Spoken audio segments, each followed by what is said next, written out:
আসসালামু আলাইকুম। জুনিয়র অষ্টম ভর্তি পরীক্ষার্থী 2025 হাজির হয়েছি তোমাদের গণিত বিষয়ের দ্বিতীয় অধ্যায় মুনাফায়ের সাজেশন নিয়ে। এর আগে প্রথম অধ্যায় নিয়ে আলোচনা করেছিলাম আমরা। তোমরা যারা প্রথম অধ্যায়ের সাজেশনটি দেখোনি তারা দেখে আসবে। আশা করি এই সাজেশন থেকে তোমরা 100% কমন পাবে এবং এই সাজেশন অনুসারে তোমরা যদি পড়াশোনা করো ইনশাল্লাহ তোমরা পরীক্ষায় নিশ্চিত ভালো করতে পারবে। টাইপ 1-এ রয়েছে উদাহরণ 6 অনুসরণী 2.1-এর সরতর নংয়ের আলোকে। নাম্বার 1-এ রয়েছে কোনো আসল 6 বছরে মুনাফা আসলে 11,000 টাকা হয়। মুনাফা আসলের 8-3 অংশ হলে আসল ও মুনাফার হার নির্ণয় করো। 2 নম্বরে রয়েছে কোনো নির্দিষ্ট সময়ের মুনাফা আসল 70,000 টাকা এবং মুনাফা আসলের 5/2 অংশ। মুনাফা বার্ষিক শতকরা 10 টাকা হলে মুনাফা ও সময় নির্ণয় করো। তোমরা যদি এই টাইপ 1-এর যে দুটি ধরন রয়েছে এটা যদি শিখে নাও ইনশাল্লাহ এই জাতীয় যে কোনো অঙ্ক আসলে তোমরা পরীক্ষায় ইজিলি অ্যান্সার করতে পারবে। টাইপ 2 অনুসরণী 2.1-এর 3 নংয়ের আলোকে। নাম্বার 1, একজন চাল ব্যবসায়ী কিছু চাল 9,500 টাকায় বিক্রি করায় তার 5% ক্ষতি হলো। চাল বিক্রেতা ওই চাল কত টাকায় বিক্রি করলে 7% লাভ হতো। এরকম অনেক অঙ্ক তোমরা পাবে। আমি আগেই বলেছিলাম টাইপ ভিত্তিক সাজেশন আসলে তোমরা যদি এখানে যে টাইপ রয়েছে মাত্র 11টি এবং 12টি অর্থাৎ মোট 12টি এখানে টাইপ রয়েছে। 12টি টাইপ যদি তোমরা শিখে নাও তোমাদের এই মুনাফা অর্থাৎ দ্বিতীয় অধ্যায় থেকে যে কোনো প্রশ্ন বা যে কোনো সৃজনশীল আসুক না কেন তোমরা ইজিলি অ্যান্সার করতে পারবে। খুব অনায়াসে খুব অল্প সময় কিন্তু তোমরা এই প্রস্তুতিটা গ্রহণ করতে পারো। তোমরা 30, 40 বা 50টা অঙ্ক না করে তোমরা যদি এই 12টি টাইপ শিখে নাও ভালো করে ইনশাল্লাহ তোমরা যে কোনো প্রশ্ন ইজিলি অ্যান্সার করতে পারবে। এই হলো টাইপ ভিত্তিক সাজেশনটা আসলে বা টাইপ ভিত্তিকভাবে পড়াশোনার যে উপকারিতা। তোমার পরীক্ষা কমন আসুক আর নাই আসুক তোমার নিয়ম তো অবশ্যই কমন আসবে, ইজিলিভাবে তোমরা পেরে যাবা।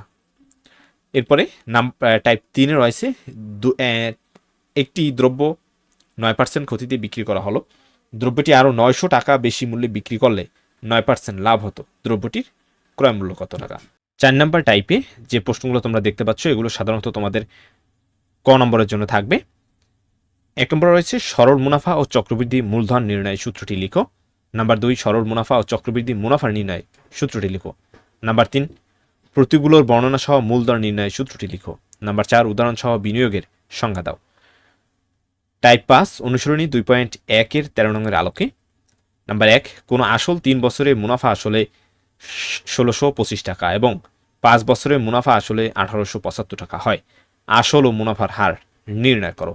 টাইপ 6 রয়েছে অনুসরণী 2.1-এর 7 ও 8 নংয়ের আলোকে। নাম্বার 1-এ রয়েছে 12 সমস্ত 2-এর 1% এর মুনাফায় কত বছরে 12,800 টাকা অথবা আসল মুনাফা আসলে দ্বিগুণ হবে।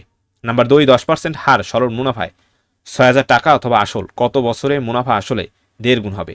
নাম্বার 3, 10% হার মুনাফায় কত বছরে মুনাফা আসলে 2,250 টাকা হবে। খতে প্রাপ্ত পি সমান 1,250 টাকা। এখানে তোমরা যে প্রশ্নগুলো দেখতে পাচ্ছ এগুলো যদি করো ইনশাল্লাহ এই টাইপের যে কোনো প্রশ্ন আসলে তোমরা ইজিলি অ্যান্সার করতে পারবে। টাইপ 7 অনুসরণী 2.1-এর 1 নংয়ের আলোকে। 1 নং, 4 ও 5 নং সৃজনশীল।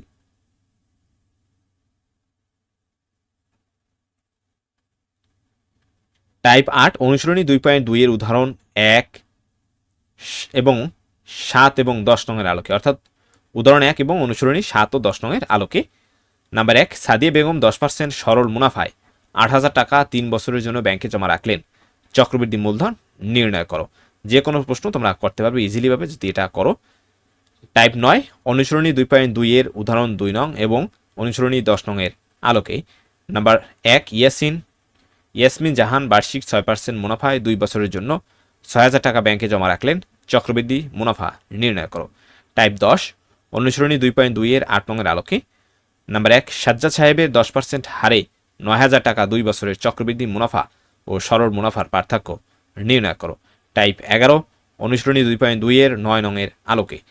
নাম্বার 1, একই হার চক্রবৃদ্ধি মুনাফায় 5 টাকা 1 বছরান্তে চক্রবৃদ্ধি মূল 9,750 টাকা, 2 বছরান্তে চক্রবৃদ্ধি মূল 10,140 টাকা হয়। পি এর মান নির্ণয় করো। নাম্বার 2, একই হার মুনাফায় কোনো মূলধন 1 বছরান্তে চক্রবৃদ্ধি মূলধন 525 টাকা এবং 2 বছরান্তে চক্রবৃদ্ধি মূলধন 551.25 টাকা হলো মূলধন নির্ণয় করো। তোমরা যদি এই প্রশ্ন দুটো সমাধান করো, ইনশাল্লাহ এই জাতীয় যে কোনো প্রশ্ন আসলে তোমরা ইজিলি সমাধান করতে পারবে।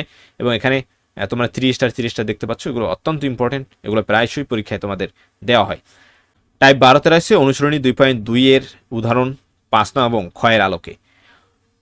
অর্থাৎ অনুসরণী 2.2 এর উদাহরণ 5 নং এর ক্ষয়ের আলোকে। নাম্বার 1, আমিন সাহেব ব্যবসায়িক প্রয়োজনে 8% হারে পি টাকা এবং 9% হারে কিউ টাকা ঋণ নিলেন। তিনি মোট 60,000 টাকা ঋণ নিলেন বা ঋণ নিয়ে বছর শেষে 5,040 টাকা মুনাফা শোধ করেন। পি এবং কিউ এর মান নির্ণয় করো। নাম্বার 2, ফাহিম 7% হারে এক্স টাকা এবং 6% হারে ওয়াই টাকা ঋণ নিল। সে মোট 92,000 টাকা ঋণ নিল এবং বছর শেষে 5,940 টাকা মুনাফা শোধ করলো। এক্স এবং ওয়াই এর মান নির্ণয় করো। এই অঙ্ক দুটি খুবই ইম্পর্টেন্ট, এই টাইপের বহুত অঙ্ক তোমরা পেয়ে যাবে এবং তোমার পরীক্ষায় প্রায়শই এই ধরনের প্রশ্নগুলো এসে থাকে। এবং এখানে আমি আরও 6টির মতো তোমাদের সৃজনশীল দিয়েছি, যেগুলো এক্সারসাইজ করলে আমি মনে করি ইনশাল্লাহ তোমরা যে কোনো প্রশ্ন সমাধান করতে পারবে এই অধ্যায়ের।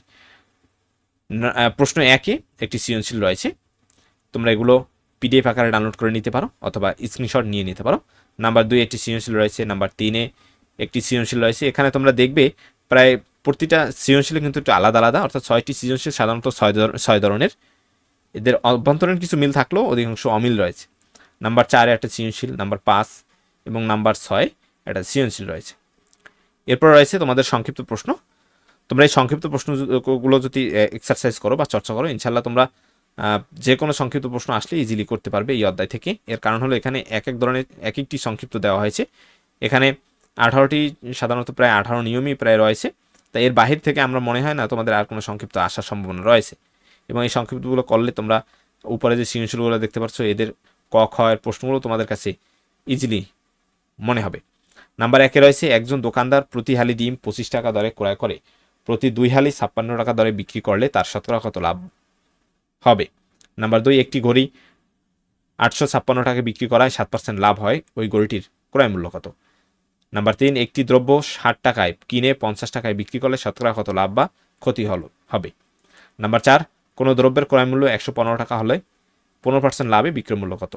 নাম্বার 5, 100 টাকায় 50টি লিচু কিনে 50 টাকায় 20টি করে বিক্রি করলে কত লাভ হবে?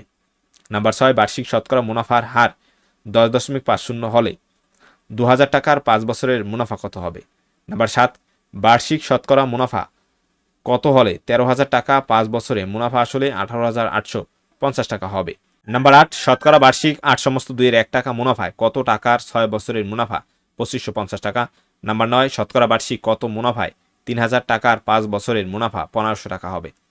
নাম্বার 10, বার্ষিক 12% মুনাফায় কত বছরে 10,000 টাকার মুনাফা 4,800 টাকা হবে?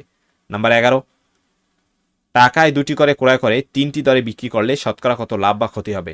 নাম্বার 12, টাকায় 3টি দরে ক্রয় করে 2টি বিক্রি করলে শতকরা কত লাভ বা ক্ষতি হবে? নাম্বার 13, টাকায় 5টি দরে কিনে টাকায় 4টি দরে বিক্রি করলে কত লাভ হবে? নাম্বার 14, একটি দ্রব্য 850 টাকায় বিক্রি করায় 15% ক্ষতি হয়, দ্রব্যটি ক্রয় মূল্য নির্ণয় করো। নাম্বার 15, বার্ষিক শতকরা 8 টাকা মুনাফায় 62,500 টাকার 3 বছরের চক্রবৃদ্ধি মূলধন নির্ণয় করো। নাম্বার 16, বার্ষিক 10.50% মুনাফায় 5,000 টাকার 2 বছরের চক্রবৃদ্ধি মুনাফা নির্ণয় করো। নাম্বার 17, কোনো শহরের বর্তমান জনসংখ্যা 80 লক্ষ, ওই শহরের জনসংখ্যা বৃদ্ধির হার প্রতি হাজারে 30 হলে 3 বছর পর ওই শহরের জনসংখ্যা কত হবে? 18 নম্বরে, বার্ষিক 10% মুনাফায় 8,000 টাকার 3 বছরের চক্রবৃদ্ধি মূলধন নির্ণয় করো। ইনশাল্লাহ এখানে যে কয়টি সংক্ষিপ্ত দেওয়া হয়েছে, ইনশাল্লাহ এগুলো পড়লেই তোমাদের জন্য যথেষ্ট। আর এখানে যে সৃজনশীলগুলো দেওয়া হয়েছে মাত্র 6টি সৃজনশীল, এই 6টি সৃজনশীল করলেই ইনশাল্লাহ তোমরা মুনাফা অধ্যায় থেকে যথেষ্ট পরিমাণে ভালো করতে পারবে বা যথেষ্ট পরিমাণে এক্সারসাইজ বা অভিজ্ঞতা অর্জন করতে পারবে। আর এখানে যে টাইপগুলো দেওয়া রয়েছে সবগুলো তোমরা করবে এবং অনুশীলন করবে। কোনো বুঝতে অসুবিধা হলে, কোথাও থেকে কোনো বুঝতে অসুবিধা হলে অবশ্যই আমাকে কমেন্ট বক্সে জানাবে অথবা আমাকে হোয়াটসঅ্যাপে মেসেজ করবে। ধন্যবাদ সবাইকে। পরবর্তী যে কোনো আপডেটের জন্য অবশ্যই আমাদের ইউটিউব চ্যানেলের সাথে থাকবে তোমরা। আশা করি তোমরা উপকৃত হবে।